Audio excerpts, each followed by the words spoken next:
So guys, just behind me is, right behind me you can see the tents there. They go right down and around the corner. There are about 100 people living in tents here, just off Mount Street, you can see behind me, a very affluent part of Dublin City. You can see some lads down there. That's right outside the IPO office. And there are about 100 people from all places in Africa, and there are people from everywhere, and they're living here. Most of them don't have the legal status, but I'm going to go down and talk to Sammy, and he's going to explain to me exactly what these people hope to achieve, why they're here, and I'm going to put to him some of the sentiment of Irish people and what they feel about why this is going on inside their city and what the fuck is going on in Dublin. So, Sammy, thank you for agreeing to talk with me. You're welcome. So let's start. Bro, I'm absolutely shocked about the amount of tents around there. You're saying there must be 100 people, more or less, just within this group? Yeah. There's easily 60 or 70 tents, and some of them are double shared, as you're saying. So, how long has this been like this? Actually, this is, I guess, about 2.5 months situation was like this. Sometimes they bring tents to the city west, but every day people coming and play. And most of the people here, where are they from in your own experience? Nigeria, Afghanistan, and all over the world. Now, have these people, or most of them, have they got refugee status? Actually, right now, black and brown people's cases not hurt. 26,000 case in the system, and the higher case is not hurt. How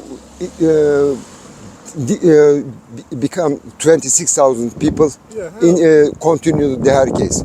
Because of Justice Minister not proceed cases black and brown.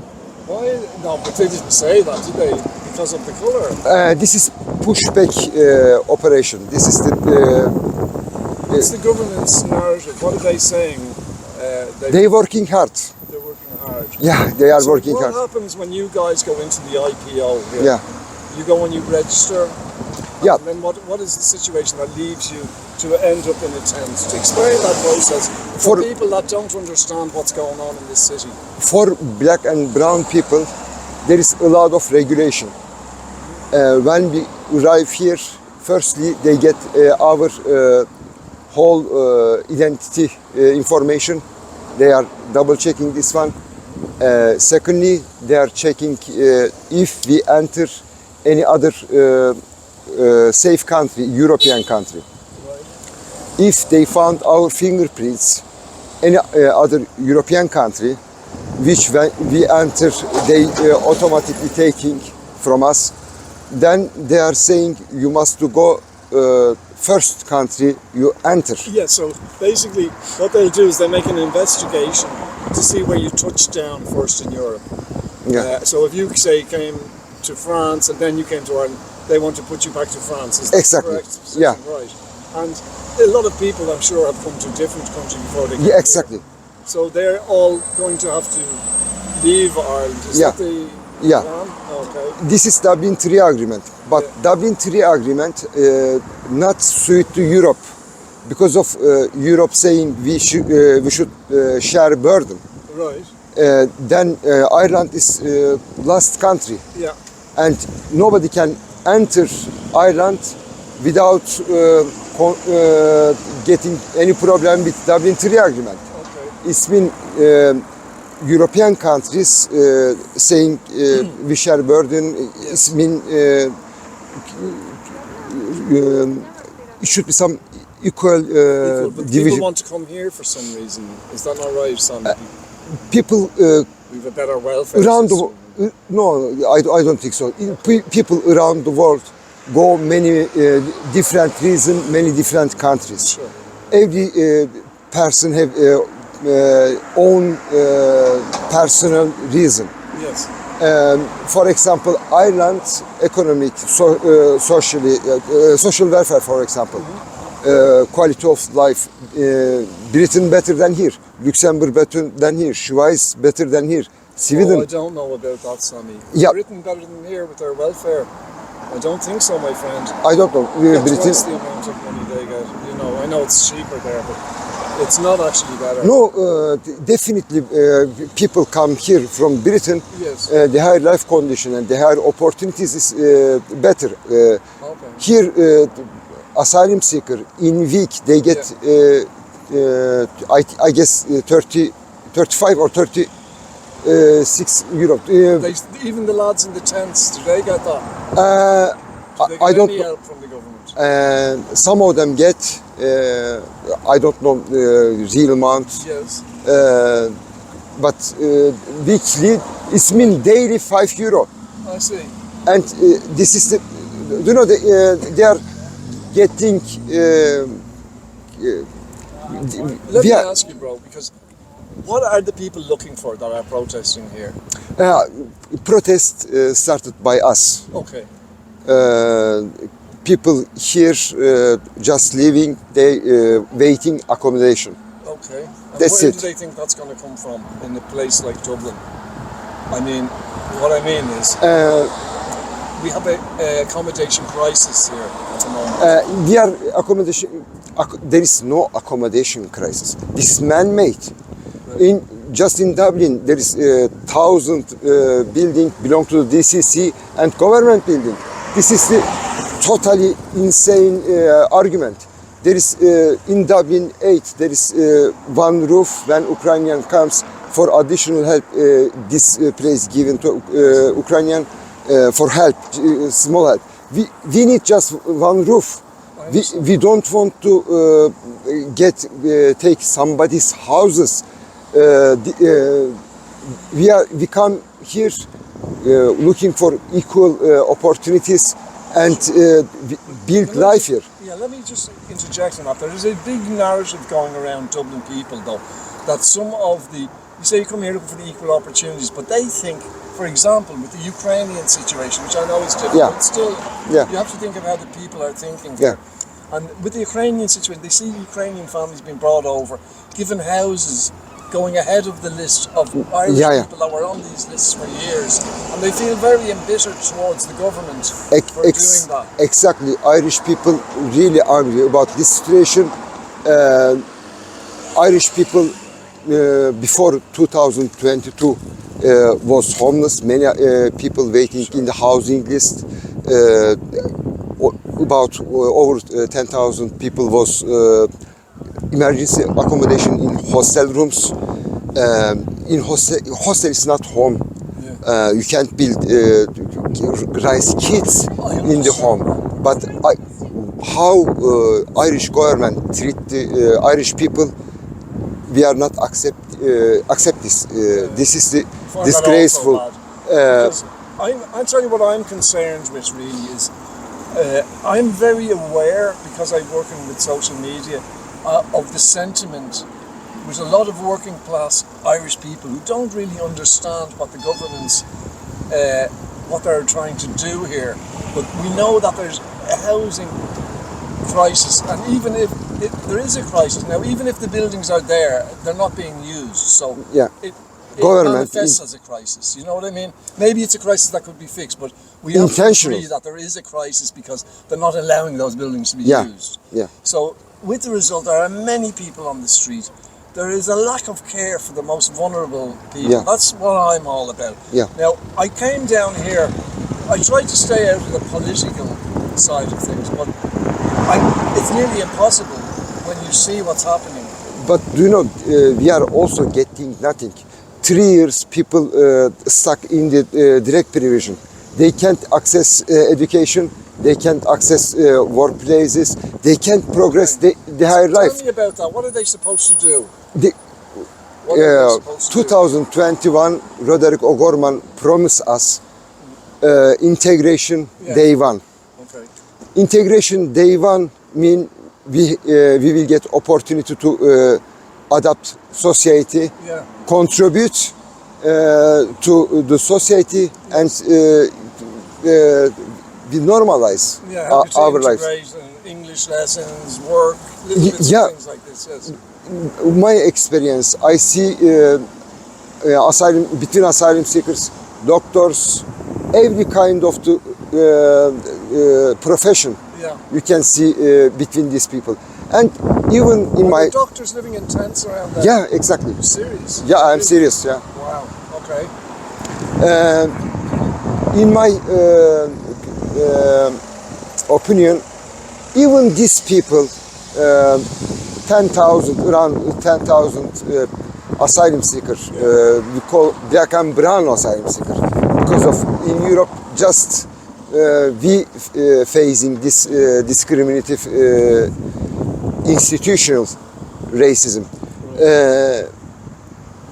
Even these people, small amount of people, totally devastated, totally unhealthy or useless. We should show some humanity. We should show some empathy. These people coming, most of them coming 10 years on way. Kids leave the house and become to adult and on the way. And still in this progress, still this treatment they are facing. What's Down. your hope, Sonny? I'm sorry for anything. What's your hope here? Do you tend to stay in Ireland, or how do you think it's going? I mean, tell me about that one. Brother, I leave many countries behind me. I come here because I was not happy before. I am 21 years in the Europe, and I be victim of this institutional racism. And 21 years, I couldn't go my house. If I have opportunity to go house, why I am staying in this bullshit? Can you not go home because of political reasons? Yeah,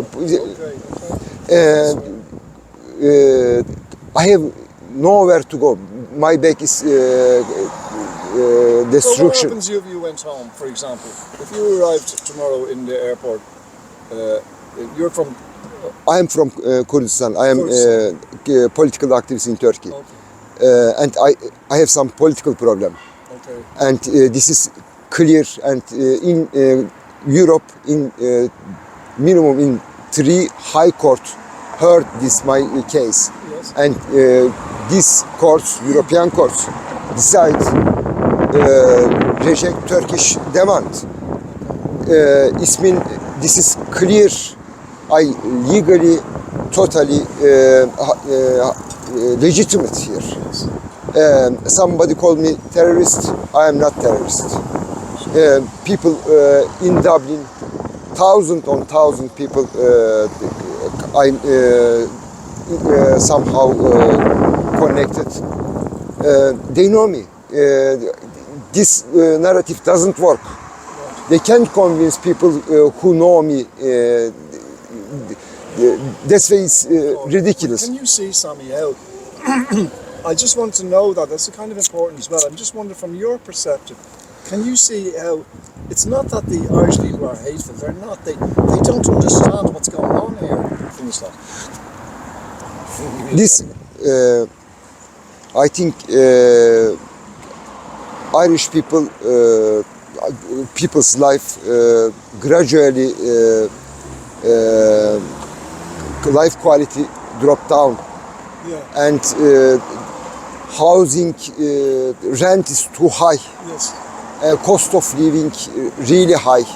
Life quality, health, education, social life, squeeze it. That's why people angry. But this anger, we are not responsible for this. I understand that. We don't create this one. I hope you guys understand. The people, it's not, the Irish people are not hateful. It's not that. It's they just don't understand this. Bro. Irish people, Irish people discriminated in United States, in England, and in other countries. You know that, yeah. Um, Irish people oppressed 800 years. If Irish people didn't understand us, who can understand? Yeah, of course. And Well, you know, we have the Irish people. They have a big heart for like Palestinian situation because we know that struggle, and yeah, we're not so aware of the Kurdistan situation a little bit. Yeah, you know, a little yeah. bit from some years ago. Remember in the Iraqi war in this time Yes. and that. So people have some awareness. I'm not sure though how many of the young people, but the older people certainly would. But until then, we're known to be kind of welcoming people, but there is another sentiment now. People really feel threatened by all these foreign groups of people who they think don't really want to integrate. They have this feeling that they put a lot of them in a small village, for example, and there is more foreign people than the native people, and people have a fear of losing their culture and their identity and heritage, all of that. exactly. But do you know, we are coming from different part of continent. Yes, of course. Some of them come from African continent, many different culture and people there. Some come from Asia, some come from Latin America. And there is, we are not representing number and dominant cultural entity to manipulate or become somehow treat to Irish culture. But this economic life make Irishness less important. Yes. And people, 64,000 Irish young people immigrate last year from here to the United States, Australia, England.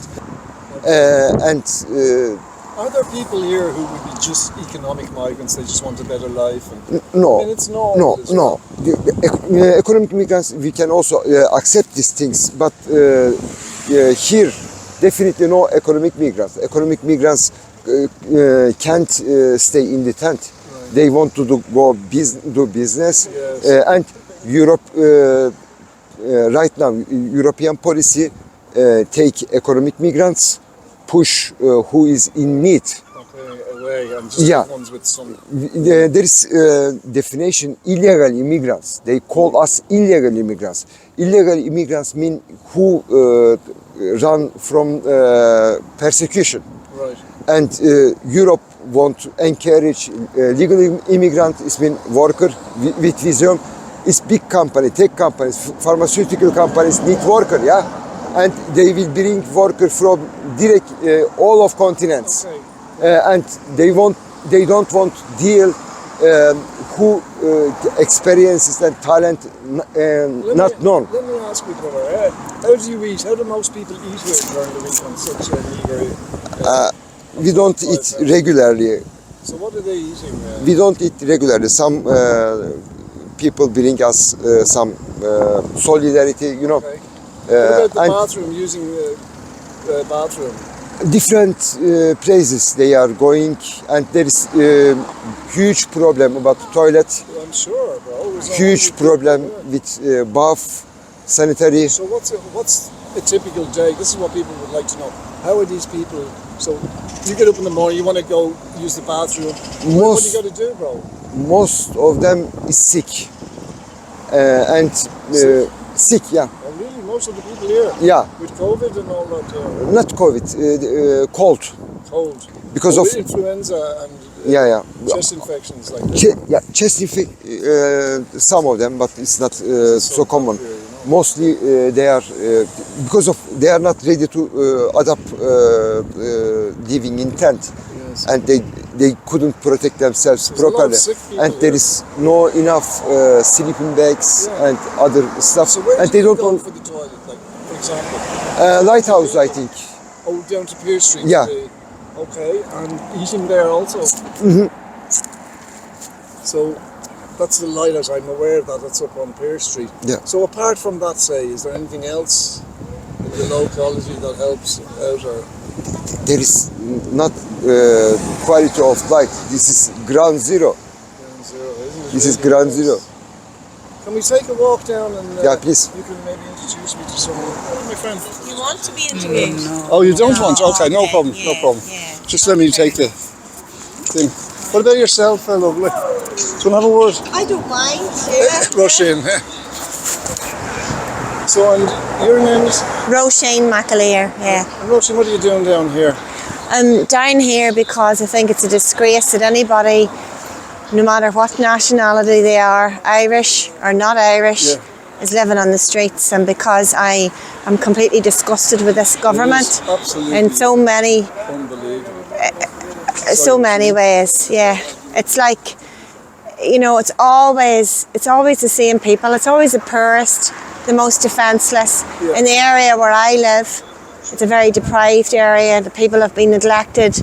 Social services and supports have always been taken away for decades, and punching down. And then you look around you at these big foreign investors coming in, the big corporations, and you can't even afford to rent in the place, whether you're Irish or not Irish. Tell me something, Roisin. Are you doing a bit of voluntary work down here, or do you do a bit of social work? No. I'm a volunteer. Oh, you just come down. But I'm not a charity. I think actually big charity businesses exploit people like this, and exploit Irish people and homeless people. I actually am against big charity business. Kind of an industry.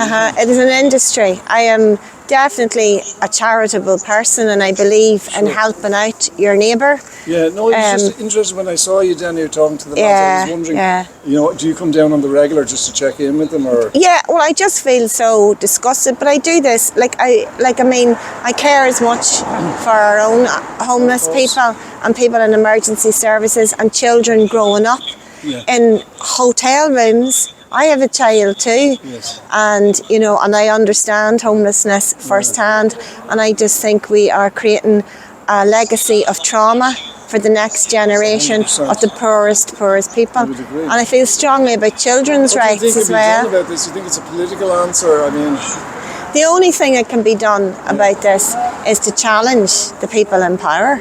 The only thing is to get them out, to kick them out. And people power, it's like, I come from the north, where we protested for our civil rights. Now, it's not to say that we have the perfect situation up there. We're still under occupation, but so is this country. Anybody who thinks that this is a free Ireland is very mistaken. It's certainly under siege somewhat, and I won't say just by foreign people, but by a government that really is out of touch with the people. You can agree on that. Exactly. 100%. Exactly. Roisin, thank you so much for talking to me, and also for the little bit of good you do down here in trying to spread a bit of morality as opposed to a bit of decency and a bit of but people don't want charity. I'm not coming here to feed people. I find it hard to feed myself and my own child, to be quite honest with you. I'm struggling hugely, no more than any other person living in working class areas and beyond. So this is a class war.